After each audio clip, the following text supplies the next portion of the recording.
Good evening and welcome to another episode of the Blue Ribbon Podcast. This is episode 254, wherein I possibly could ruffle some feathers and hurt some feelings.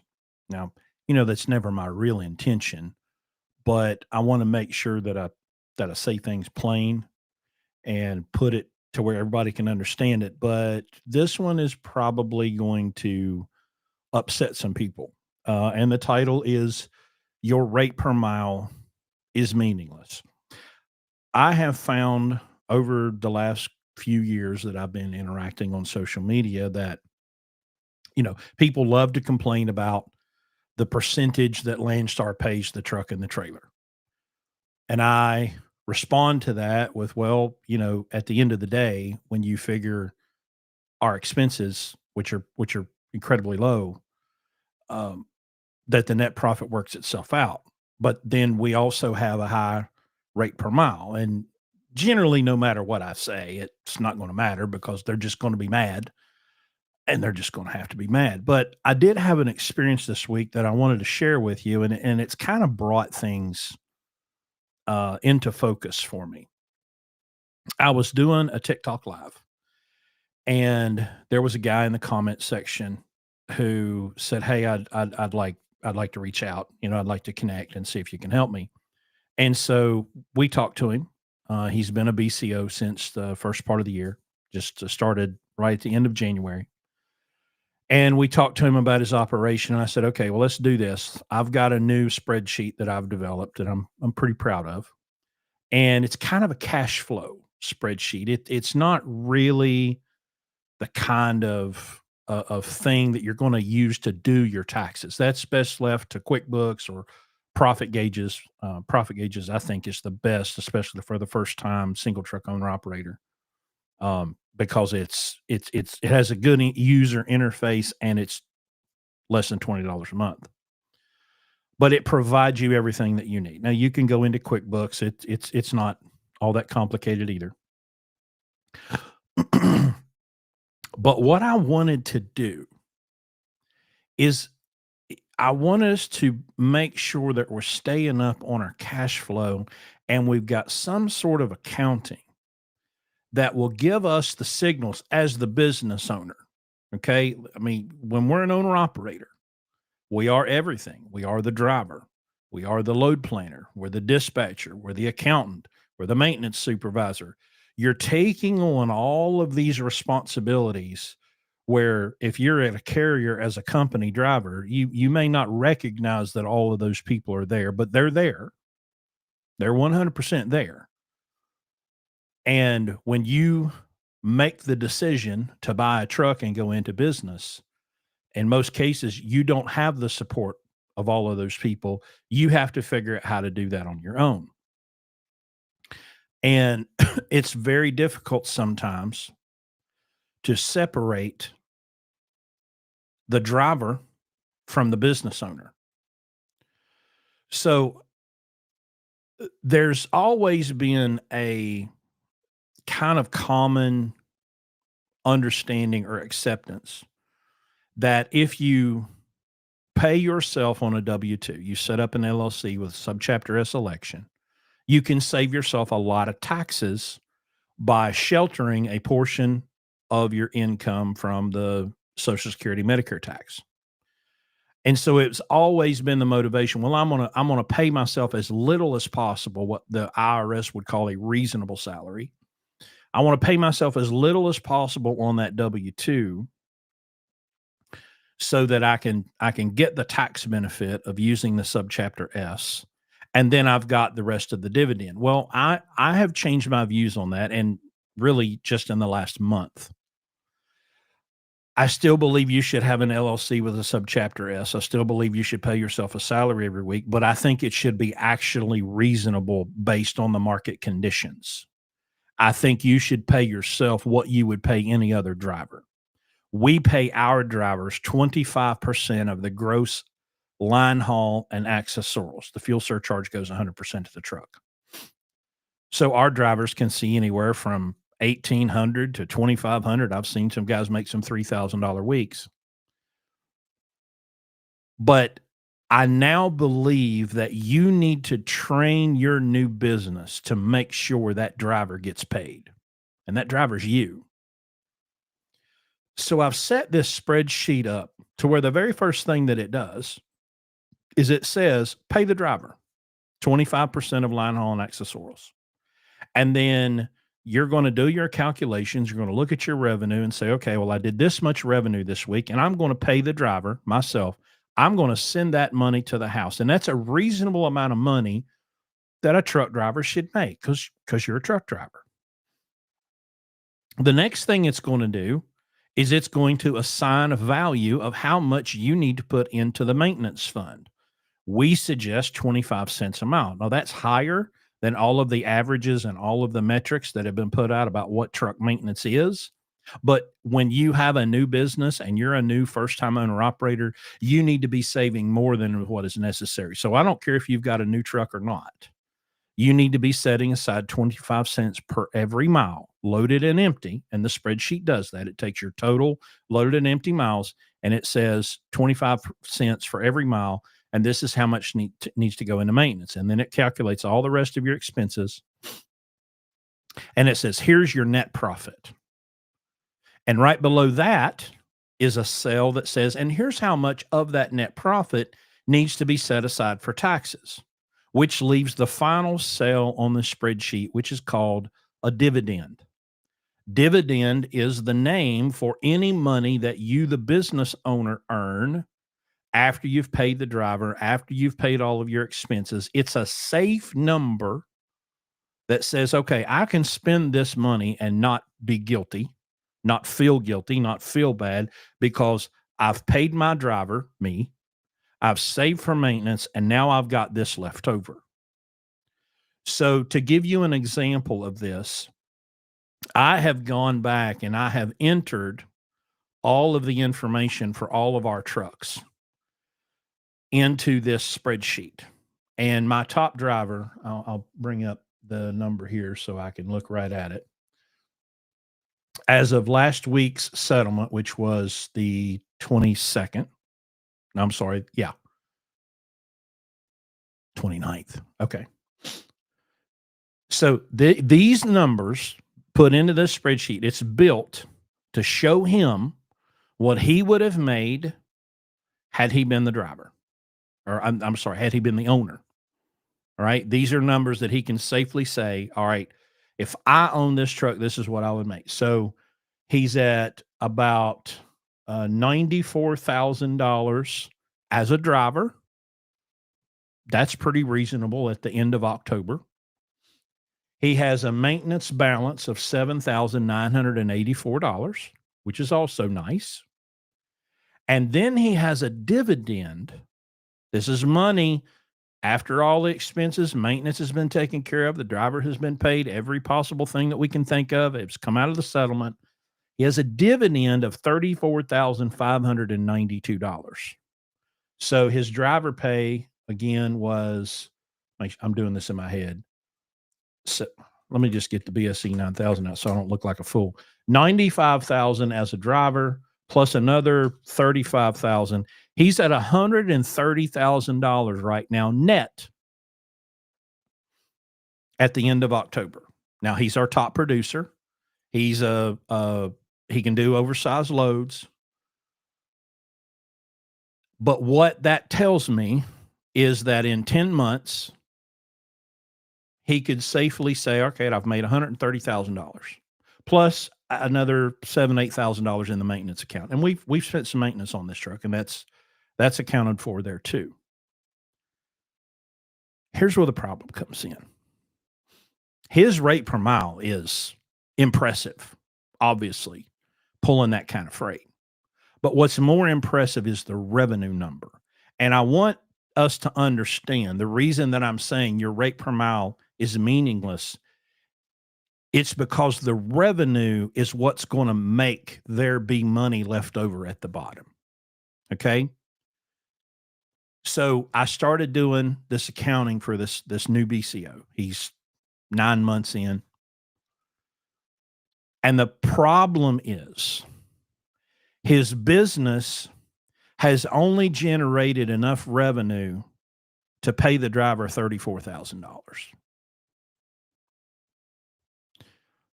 And so I said to him after I'd got through all of this, and he and I had a meeting last night, and I said, "Look, nobody would do the job, would do the work that you have done for the last 9 months for the money that you have generated."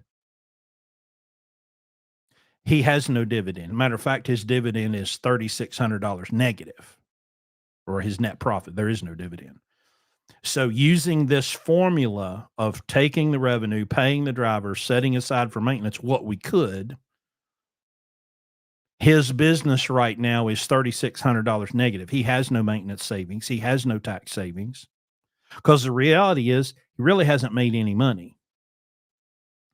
Now, we had to talk about cash advances and ATM fees because, Lord have mercy, I may have threatened some sort of violence if he got within 10 yards of an ATM ever again, as long as he lives. But we got to understand that businesses have to have high levels of revenue. And so we have this conversation now about how, we demand $5 a mile. $5 a mile is not going to help you, especially if you're shouting and you're happy that you got $5 a mile and you ran 200 miles. Well, you only made $1,000. A trucking business, a single truck business, needs $1,200 to $1,500 a day, and depending on how badly you set up your business and the decisions you made with the truck and trailer you got, you might need $2,000 a day. Well, it would be great to get $5 a mile and make your $2,000 in 400 miles. But we all know that's not going to happen. The market is not going to bear that. It cannot bear that. So that's something that we need to get out of our minds. But I would rather generate the revenue that I need at $2.25, $2.35, or $3, or whatever the number is. But we've got to generate enough money to pay the driver. But you cannot buy a truck just to get a better job. That's a terrible idea. And it's at the foundation of it is going to fail. You have to build a business like you build a house. You have to have a strong foundation. And that foundation is customer service, risk management, bookkeeping, and accounting. I see a lot of, I have good friends that I've made over the last couple of years who are brokers, and they're really, really good at their jobs. They're good people that do good work, both for their customers and for the carriers that they use to get that customer freight moved. And I see this response in there. Well, you don't have any idea what it costs to run a truck. Yeah, neither do you. I know what it costs to run a truck. I know what the list of all of the possible expenses that you're going to incur to operate a truck. I know what they are. But we can't just go blindly into business, not knowing what the costs are and be able to count those costs and forecast what they're going to be. So we have a lot of people that don't really know what it costs per mile to operate a truck. And then if someone who's pretty good at it, which I would like to believe that we're pretty good at it, when we come with a number that is significantly lower than what they think they can run a truck for, well, they just think we're making it up or we're lying. And unfortunately for them, I've got all the documentation to show it, and have shown it on many times. And as I continue to use this spreadsheet and I continue to help people and get their numbers, because every time I meet a new person and I see their operation, it just gives me more clarity. It backs up everything that we've always believed. I had an incident, I think it was Sunday night. where one of my trucks was hit in a truck stop parking lot in Michigan. A guy was doing a U-turn, trying to anyway, and his trailer swing came around and hit the front of our truck, right dead center in the grill. So the driver calls me immediately. He sends me a picture. And yeah, the grill is broken and the center of the bumper is broken. It doesn't look catastrophic in any way. There's no fluids on the ground, The hood's not ripped off of it. And the driver says, "Hey, this guy's boss wants to talk to you." And I'm like, "Okay." So the guy called me, and he has a pretty thick, sounds like Eastern European accent. My driver said that his driver couldn't speak English. And he said, "Hey, so I'd like to offer you some cash to keep from putting this in insurance." And I said, "Well, honestly, I think that's risky for myself and it's risky for you because I don't know if there's any hidden damage. I've only seen a picture, and yeah, the picture does not look all that bad, but what about my AC condenser? What about my radiator? What about my frame? What about my kingpins and my tire? Like, I don't know." So he kind of backed off and he's like, "Okay." So I got their insurance information. Then I downloaded the dash cam footage.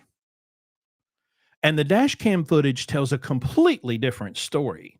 That when his trailer came around, it grabbed a hold of the front end of my truck and moved it like probably 3 feet. So this wasn't an issue where he just bumped into the grill. He hit it hard enough to move the tractor while it was connected to a trailer. Okay.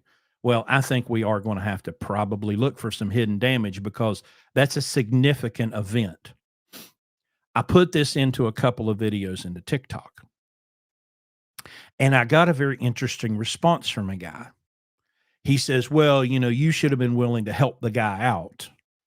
You don't know how hard it is to try to quote insurance policies, and you're riding on the coattails of Landstar, so you don't have to worry. You should help this guy out." No. No. Our asset was damaged by another person's carelessness. That's what insurance is for. It's not my problem and it's not my fault that you made a decision to take on an extra load of risk that I didn't, because I don't have that risk. Yes, we made the decision to lease to Landstar, one of those primarily being the lowering of the risk, because over the years we've had 4 trucks totaled and our insurance has not gone up a penny. We've not been canceled. We've not been threatened with cancellation. We just went, "Hey, the truck got wrecked." And they're like, "Where do you want us to send the check?" So I'm not going to feel sorry for you that you damaged my truck because your driver was careless and didn't get out and look and didn't provide enough room for him to make the maneuver that he wanted to make. It was funny. The guy on the phone call, he was like, "Well, okay, well, my driver's got to go. He's got a load." And I'm like, "Yeah, so does mine. My guy has a load too." Now, fortunately, y'all didn't destroy my truck and make it inoperable. Well, you were awful close. This risk management that we talk so much about is the difference between success and failure in business. And so I've said many times, and I will continue to say, that I have great admiration and respect for people that have started with their own authority and have made it 4, 5, 10 years. Because I recognize that what they have done is significant.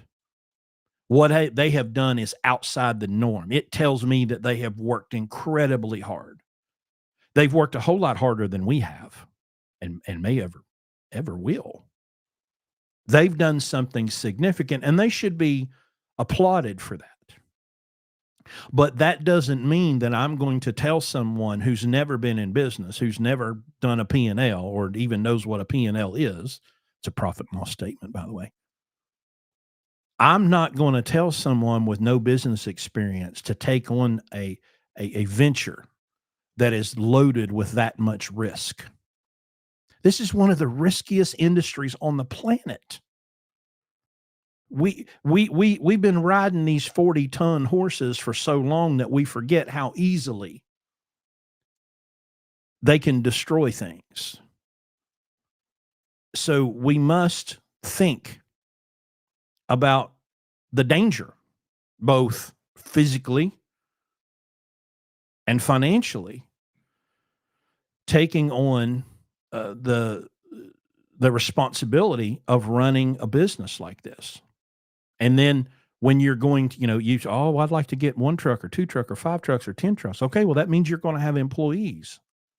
And now you're going to have families that you're going to be responsible for. And yes, your driver is responsible for their own actions and their own planning and making sure that they can complete the tasks that they've been assigned.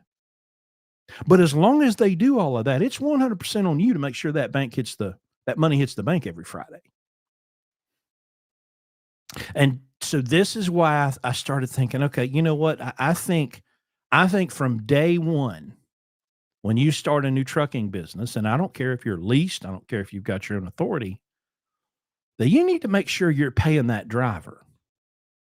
It provides so many benefits for you to do that. Number one, the people that you've left at home while you're out running the roads, it's a whole lot more peaceful for them when they see a paycheck hitting that account every week. And then it also provides a motivation for you to make sure that you're doing the right things. I had a interview one time with a guy. He worked for a big company. And he goes, well, I just hate being micromanaged by these people. And I said, well, okay, well, don't buy a truck. Oh, what do you mean don't buy a truck? If you don't like being micromanaged as an employee, you're going to hate being in business because you have to micromanage yourself. And the customers are a whole lot more unforgiving than your dispatcher or your fleet manager at whatever big company you're at, because they've got another one that looks just like you and can put that in your place if you screw it up. But when you have developed that sacred customer relationship and you screw it up because you didn't plan well, you didn't think ahead, you didn't get yourself out of bed, or when you get to the end of the spreadsheet and there's nothing there, yeah, you paid the driver and yeah, you did save some money for maintenance, but there's nothing else there. Well, at that point, why are we owning trucks? Why take on the risk, the responsibility, the headache, the heartache of being in business to make less than what you made as a company driver?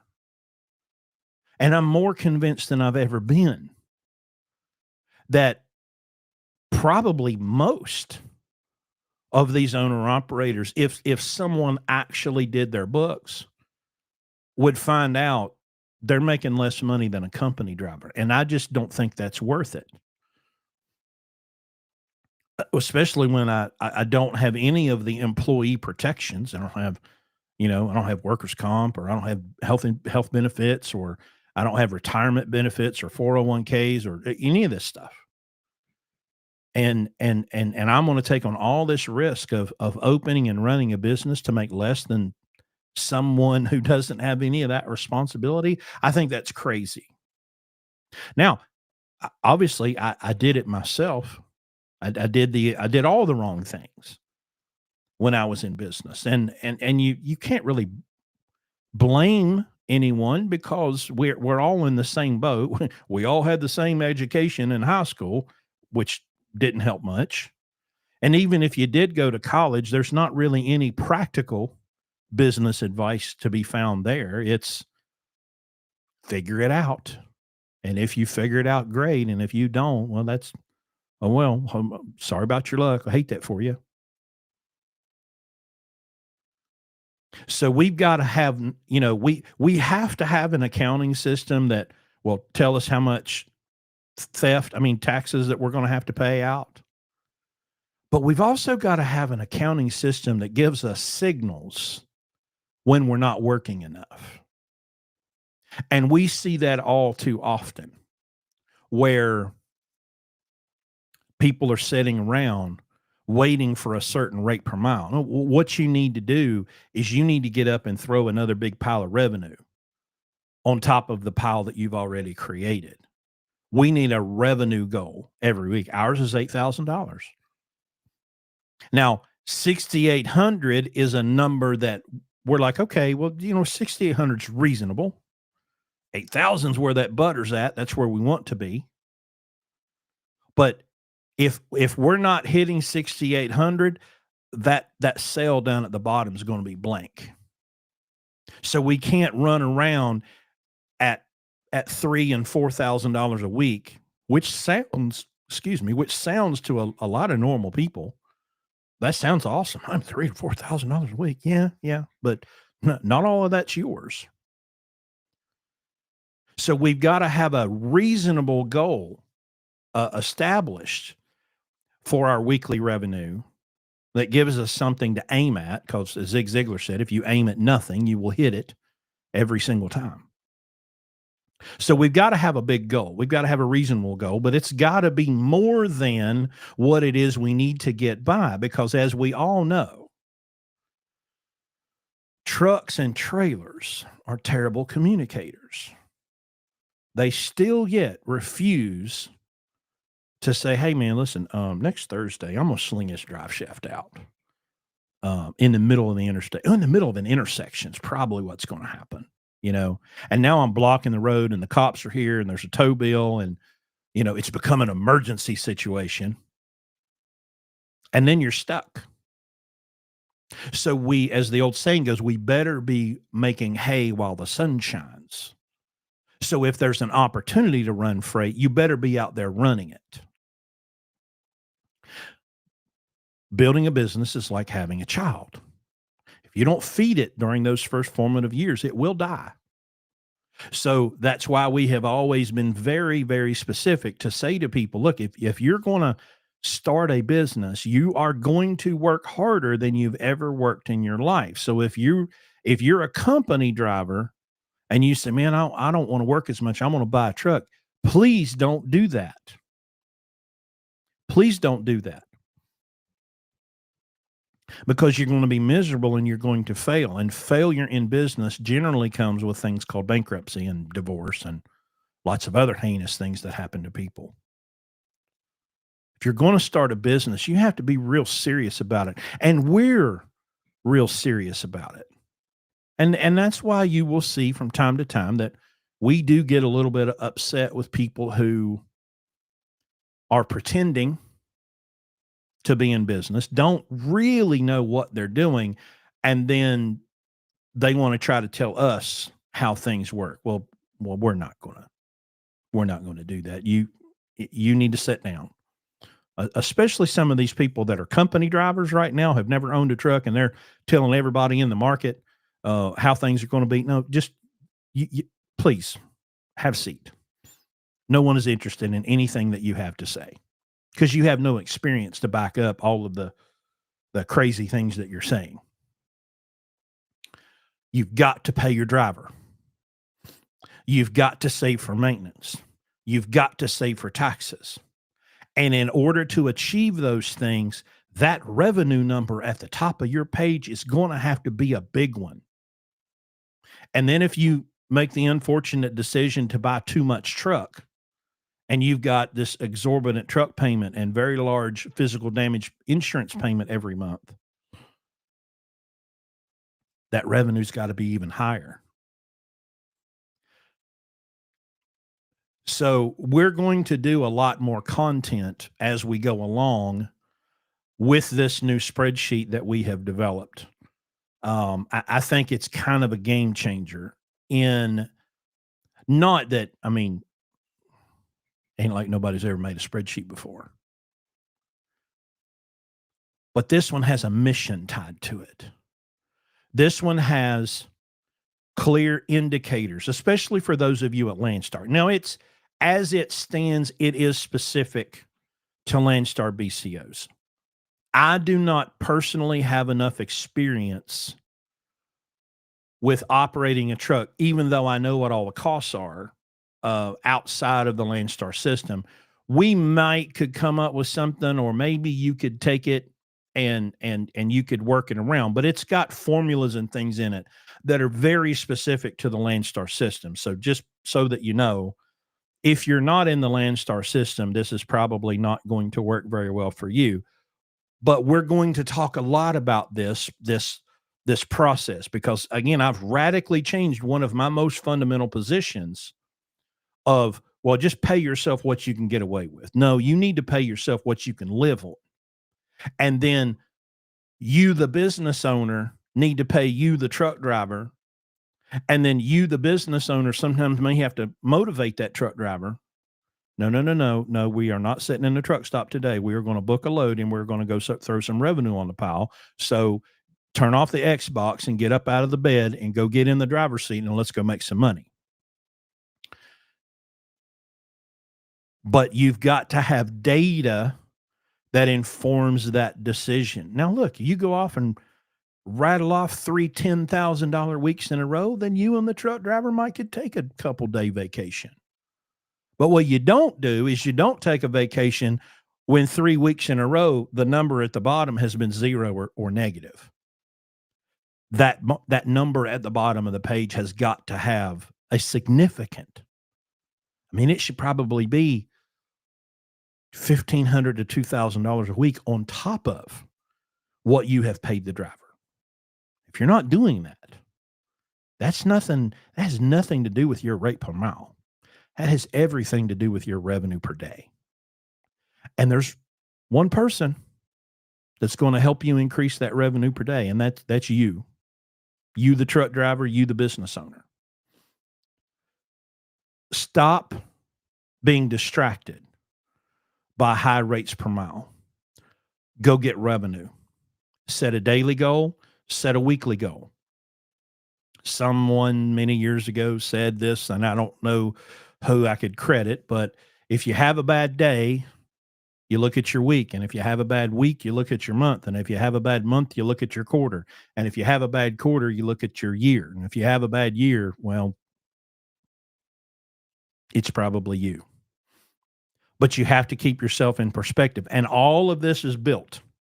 And we just started training our drivers on this spreadsheet starting this week. So if that noise, that weeping and gnashing of teeth you hear in the distance, that's our drivers looking at this spreadsheet going, what the hell am I going to do with this? But we've integrated into our program. And let me say, there was a time that we believed that we probably shouldn't do it that way.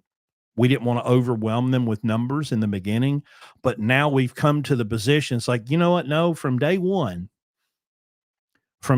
they probably need to be plugged into the numbers so that those numbers can inform the decisions that they make, because they're going to have to use that data as business owners someday to decide when to run and when not to run. So this is a fundamentals kind of thing. So we'll talk more about this. I'm working now on a presentation about the Landstar settlement, because there's a lot of things that people just don't know and don't understand. And so, anyway, that should be coming up in the next couple of weeks. Barb has been an amazing help with this stuff. So, until next time, by the way, this isn't live. By the time you watch this, I will already be in Nashville for the Nationals cross country event that my son's in. So, as you're watching this, I'm somewhere in Nashville, probably about this time of day, getting something to eat. So we'll see you next week, blueribbonlogistics.com. Read all about it, and we'll be back with you next Friday.